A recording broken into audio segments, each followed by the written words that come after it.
अस्सलाम वालेकुम गाइस, आपको मेरे चैनल में स्वागत है। आपको थंबनेल देख के ही मालूम चल गया होगा इस वीडियो में क्या मैं बताने वाला। आपको थंबनेल देख के ही मालूम चल गया होगा किस बारे में यहाँ पे तकरीर होने वाला है। तकरीर को आप शुरू से लेके एंड तक देखेगा, बीच में स्किप नहीं कीजिएगा, तो आपको कुछ भी समझ में नहीं आएगा। जो इस वीडियो पर पहली बार आप आएंगे सब्सक्राइब कर लीजिएगा। सब्सक्राइब करने से क्या हो, जो भी नया वीडियो में डालूंगा आप तक पहुँच जाए। चलिए गाइस, यहाँ पे वीडियो की स्टार्ट यहाँ पे तकरीर को हम लोग करते हैं। हजरत उमर के फैसले इसी किस्म के हुआ करते थे कि वो किसी को शिकायत का मौका नहीं दिया करते थे, बल्कि अपने ऊपर यकीन नहीं आता तो सुनिए हजरत उमर का एक फैसला। एक उमर फारूक के मुल्क शाम के अंदर एक यहूदी बच्चा था, छोटा सा बच्चा, तब 13-14 साल उसकी उम्र थी। घोड़ा दौड़ाने में बड़ा माहिर था। उसी बस्ती के अंदर आमर इब्न आस थे।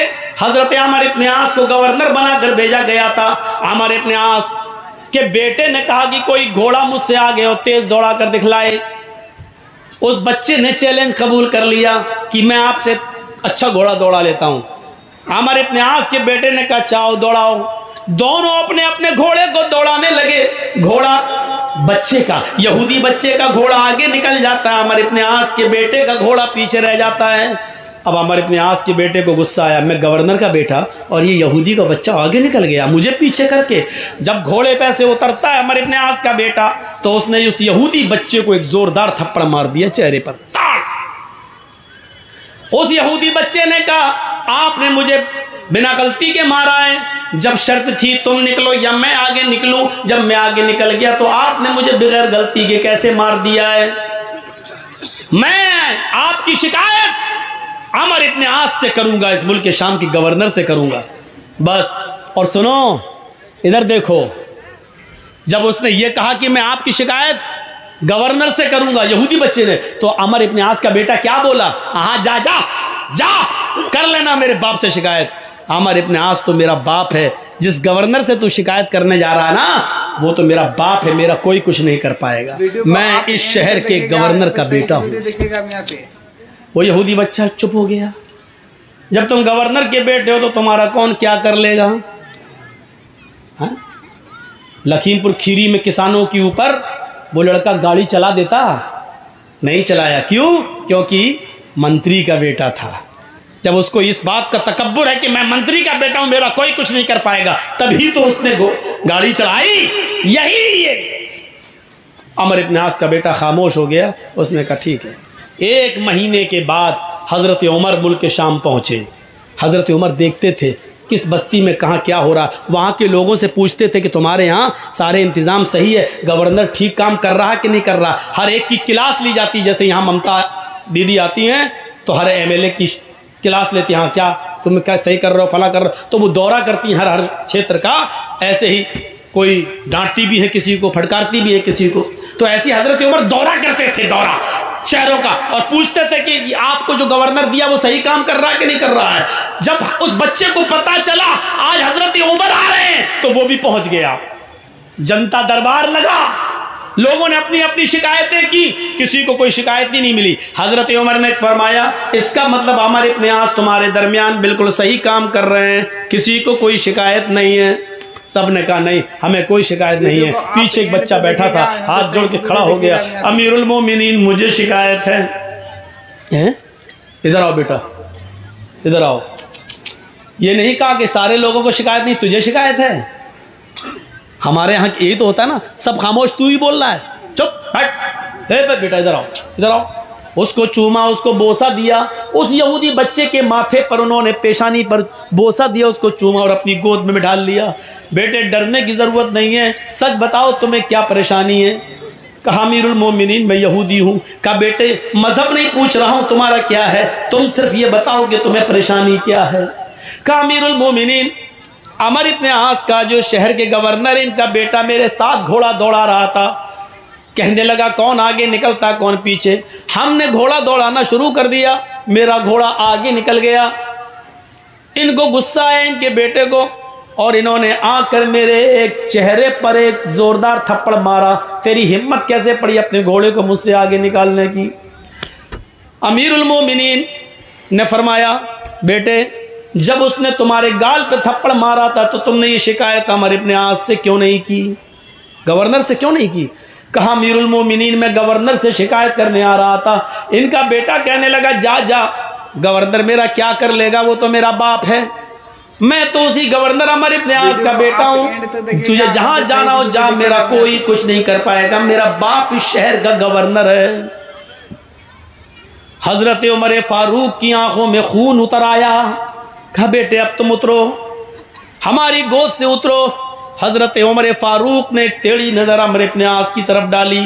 हाय अमर, जब अल्लाह ने लोगों को आजाद पैदा किया है तो तुम कौन होते हो किसी को गुलाम बनाकर रखने वाले? अमर इब्न आस ने कहा अमीरुल मोमिनीन इसमें मेरी क्या गलती है, न मेरे बेटे ने मुझे कुछ बताया और न इस यहूदी बच्चे ने मुझे कुछ बताया। आज ये फरमान, आज ये बात मैंने सुनी है, अपने बेटे को मैं बुला रहा हूं। बुलाया, घर से बेटा आया, निकल गया। यहूदी बच्चे के सामने बात हुई और अमर इब्न आस के बेटे ने अपना जुर्म कबूल किया। जी हमने मारा। फरमाया कि अब तुम्हें भी एक थप्पड़ मारा जाएगा। कहा ठीक है मारो। कहा इस यहूदी बच्चे से नहीं। क्यों? उसने पूरी ताकत से मारा, और बच्चा बेचारा कितनी ताकत से मारेगा। फिर भी बच्चे की हाथ की ताकत और इस बड़े लड़के की ताकत में फर्क है, इसलिए मेरा जल्लाद तुम्हारे लड़के को थप्पड़ मारेगा। कहा ठीक है। जल्लाद से कहा एक थप्पड़ जोरदार अमर इब्न आस के बेटे को सबके सामने रसीद करो। उस जल्लाद ने पूरी ताकत से एक थप्पड़ बेटे अमर इब्न आस के बेटे के चेहरे पर थप्पड़ रसीद कर दिया, जोरदार थप्पड़ जड़ दिया। चलो हटो, इंसाफ हो गया। हजरत उमर फारूक ने कहा भी इंसाफ नहीं हुआ। हाय अमर इब्न आस अब तुम इधर आओ। हजरत उमर उनके करीब आए। हजरत उमर ने जल्लाद से कहा एक थप्पड़ इस गवर्नर के चेहरे पर भी मारो। लोगों ने कहा अमीरुल मोमिनीन ये क्या जुल्म हो रहा है, जिसने थप्पड़ मारा था उसको सजा मिल गई है। फरमाया नहीं, मैं जो कह रहा हूं वो करो। फिर हजरत उमर फारूक के जल्लाद ने एक थप्पड़ अमर इब्न आस के गाल पर भी रसीद कर दिया है, मार दिया जोर से। अमर इब्न आस की आंखों में आंसू आ गए, क्योंकि भरे मजमे के अंदर उनको जल्लाद ने थप्पड़ मारा है, एक इंसल्ट सी महसूस करते हैं। लेकिन हजरत उमर के हुक्म के आगे क्या कर सकते थे। हजरत उमर फारूक से पूछने लगे अमीरुल मोमिनीन ठीक है आपका फैसला सर आंखों पर, लेकिन इतना बता दीजिए कि मुझे किस जुर्म में थप्पड़ मारा गया है, मेरा कसूर क्या है। आप अगर ये गलती बता देंगे तो मैं आइंदा उस गलती की इस्लाह कर लूंगा, फिर मैं वो गलती बार बार नहीं करूंगा। फरमाया आए अमर इब्न आस, तेरी गलती ये है कि तूने अपने बेटे को सही तालीम नहीं दी, तूने अपने बेटे को सही तरबियत नहीं दी। अगर तूने अपने बेटे को सही तालीम दी होती तो तेरा बेटा ये नहीं कहता मैं गवर्नर का बेटा हूं, मेरा कोई कुछ नहीं कर पाएगा। तेरे बेटे ने जब ये कहा जा जा जहां जाना हो जा, तेरा मेरा कोई कुछ नहीं कर पाएगा, मैं इस शहर के गवर्नर का बेटा हूं। ये थप्पड़ मारने की जुर्रत तेरे बेटे को इसलिए हुई क्योंकि उसको मालूम था कि मेरा बाप गवर्नर है। अब तेरा बेटा कभी किसी को नाजायज थप्पड़ नहीं मारेगा, क्योंकि उसको मालूम हो गया कि गवर्नर हो या आम आदमी, उमर के रियासत में और उमर की खिलाफत में सब बराबर हैं, कोई ऊंचा नहीं है कोई नीचा नहीं है। अमर इब्न आस, आज के बाद तू कभी अपने बेटे को यह तरबियत नहीं देगा, और जब भी तरबियत देगा तो सही तरबियत देगा। आज के बाद तेरा बेटा कभी किसी को यह सोचकर थप्पड़ नहीं मारेगा कि मैं गवर्नर का बेटा हूं। ये इसलिए सजा तुझे भी मिलनी चाहिए थी। मेरे भाइयों, अदल था, इंसाफ था। और ऐसे ही महात्मा गांधी ने नहीं कहा था, ऐसे ही महात्मा गांधी ने नहीं कहा था कि अगर इस देश में खून खराबा बंद करना चाहते हो, इस देश में खून खराबा रोकना चाहते हो, तो हजरत उमर फारूक के आदल और उमर फारूक के इंसाफ को कायम कर दो। ऐसे ही नहीं कहा था, कुछ तो उन्होंने देखा होगा। उमर फारूक का आदल, उमर फारूक का इंसाफ, ये इंसाफ था उमर फारूक का, इंसानियत थी ये। हजरत उमर फारूक के अंदर ना अमीर ना गरीब, खुद उन्होंने अपने बेटे को सजा दी। जानते हो, इसी मुल्क शाम के अंदर उनका बेटा रहता था और उसने खजूर के सड़ जाने के बाद जब वो नबीज़ बन गई और उसमें नशा आ गया तो हज़रत उमर फ़ारूक के बेटे ने वो पी लिया था, और पीने के बाद उनको नशा आ गया। उन्होंने कहा ये तो गलत हुआ मेरे साथ, मैं समझा कि सही है लेकिन नशा आ गया इसके अंदर, तो खजूर सड़ गई, नबीज़ बन गई। आमिर इब्न आस के पास गए उमर फ़ारूक के बेटे और कहने लगे कि मैंने नशे वाली चीज़ इस्तेमाल कर ली है, लिहाजा मुझे सज़ा दे दो। हज़रत आमिर इब्न आस ने उमर फ़ारूक के बेटे को खड़ा करके 40 कोड़े पड़वा दिए। याद रखना कितने? 40।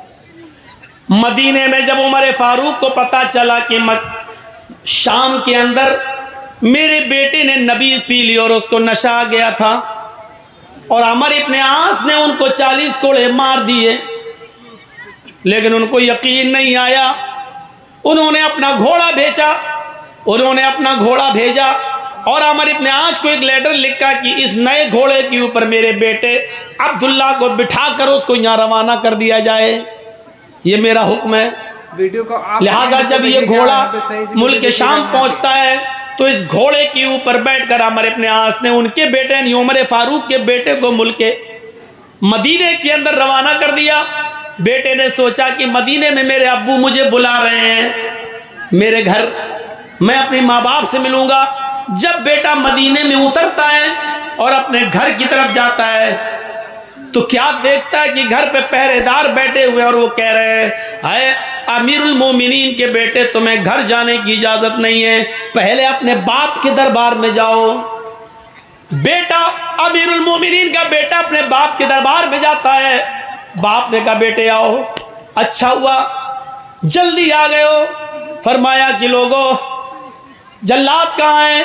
जल्लाद बैठे हुए थे। फरमाया मेरे बेटे को यहीं सामने खड़ा कर दो, मैदान के अंदर खड़ा कर दो। यहाँ पे सही से वीडियो देखिएगा यहाँ पे। फिर कहा मेरे बेटे को 40 कोड़े अब मारो, और एक जल्लाद 10 कोड़े मारेगा और हट जाएगा। फिर दूसरा जल्लाद आएगा, वो 10 कोड़े मारेगा, हट जाएगा। फिर तीसरा जल्लाद आएगा, वो 10 कोड़े मारेगा, हट जाएगा। फिर चौथा जल्लाद आएगा, फिर वो 10 कोड़े मारेगा और फिर वो भी हट जाएगा, क्योंकि जोर जोर से कोड़े पड़ेंगे तो एक जल्लाद 10 कोड़े मारने के बाद थक जाएगा, फिर वो उतनी जोर से नहीं मार पाएगा जितनी जोर से मारना चाहिए, इसलिए 10 के बाद दूसरा मारेगा ताकि कोड़ों की सख्ती में कमी ना आने पाए, उसकी शिद्दत में कमी ना आने पाए। बेटा चीखता रहा, अब्बू मुझे एक जुर्म की 2-2 बार सजा क्यों दी जा रही है? मैंने 40 कोड़े मुल्क शाम के अंदर खा तो लिए।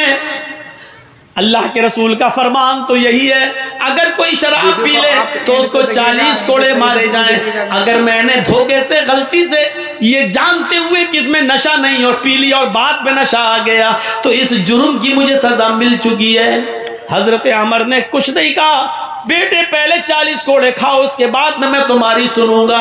जब 40 कोड़े पूरी ताकत से पड़ चुके उसके बाद हजरत उमर फारूक का बेटा बैठ गया, इसलिए कि अब उसके जिस्म में इतनी ताकत न रही कि वो अपने पैरों के बल उठकर अपने घर जा सके। हजरत उमर ने उसको घर पहुंचाने का इंतजाम किया, ठेला वेला मंगवाया, उस जमाने की जो गाड़ियां चलती थी उस गाड़ी को बुलवाया और उस पर बिठाया। बेटे ने कहा अब्बू जान आपने जो किया होगा वो अच्छा ही किया होगा, लेकिन इतना मुझे पता है कि आपने आज मेरे साथ अच्छा नहीं किया है, क्योंकि जिस जुर्म की सजा मैं पा चुका था मुझे दोबारा उस जुर्म की सजा क्यों मिली है?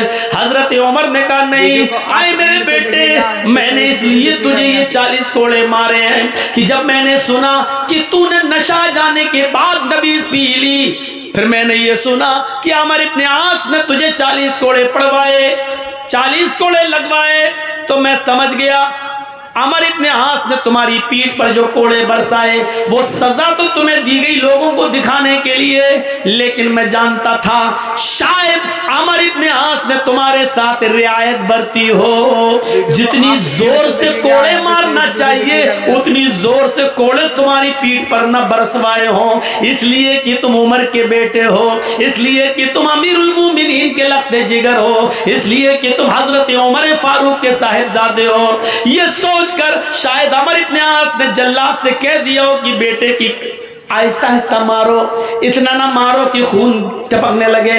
मेरे बेटे अमर इब्न आस ने जब कोड़े तुम्हारे जिस्म पे मारे तो तुम्हारी यह हालत नहीं थी, तुम्हारी यह हालत नहीं थी। तुम चल रहे थे, फिर रहे थे, दौड़ रहे थे, लेकिन आज 40 कोड़े खाने के बाद तुम अपने घर जाने के लायक नहीं रहे, इसलिए आज तुम्हें सही सजा मिली है। इससे पहले तुम्हें तुम्हारे जुर्म की पूरी सजा नहीं दी गई थी। मैंने समझ गया कि अमर इब्न आस ने तुम्हारे साथ रियायत बरती है, तुम्हारे साथ कंसेशन बरता है। तुम्हें जितनी जोर से कोड़े मारना चाहिए था उतनी जोर से कोड़े तुम्हारे पीठ पर नहीं पड़े हैं, आज पड़े हैं। मैं अल्लाह के सामने जवाब दे सकता हूं कि अल्लाह, मैंने अपने बेटे के साथ इंसाफ किया है। जिसने अपने बेटे के साथ ये अदल किया हो, अपने बेटे के साथ ये इंसाफ किया हो, मेरे भाइयों जरा गौर करो कि दूसरों के साथ उसका इंसाफ कितना जबरदस्त होगा, उसका इंसाफ कितना बड़ा होगा जो अपने बेटे के साथ ये इंसाफ कर रहा है। हजरत उमर तो अपने बेटे को दोबारा सजा दे रहे हैं। आज हमारी पंचायतें